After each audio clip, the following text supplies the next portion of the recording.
మనకి ఎప్పటికప్పుడు గతంలో ఈ సమస్య ఉండేది కదా, ఎందుకు వస్తుందో తెలియదు. ఈ మధ్యకాలంలో లాస్ట్ 10 years నుంచి 3 ఏళ్లకు ఒకసారి చిన్న సమస్యలాగా తయారైపోయింది. అండ్ అందరికీ తెలుసు ఇది సమస్య కాదని. ఎట్టి పరిస్థితుల్లో జీతాలు వేజెస్ పెంచాలి అనేది అందరికీ తెలుసు. కానీ ఏదో ఒక వంక ఒకసారి 50 రోజులు, 2 సార్లు 52 రోజులు చేసి ఇప్పుడు ఆల్రెడీ 12 రోజులు, 16 రోజులు.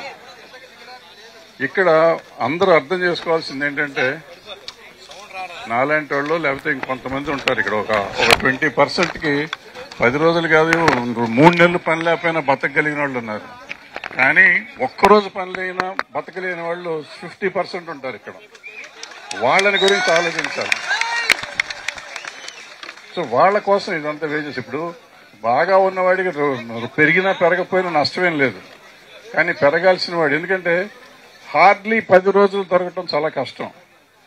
మిత్రులు మా ప్రొడ్యూసర్ మిత్రులు కొంతమంది అంటారు, మీరు ఇది సాఫ్ట్వేర్ ఇంజనీర్ల కంటే చాలా ఎక్కువ మీకు వస్తుంది అంటారు.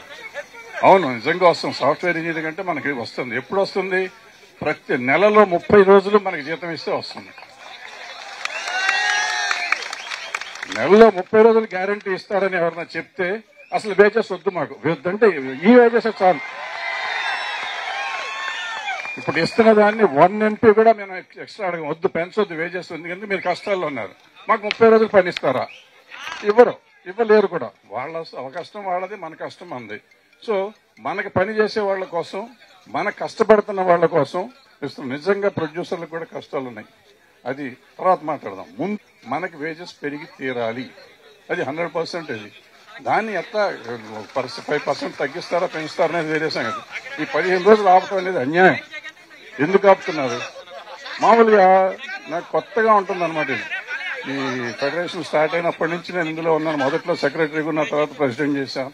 దగ్గర ఒక 20 ఏళ్ళు ఫెడరేషన్లో తిరిగాను. సో మనం స్ట్రైక్ చేస్తాం ఎప్పుడు.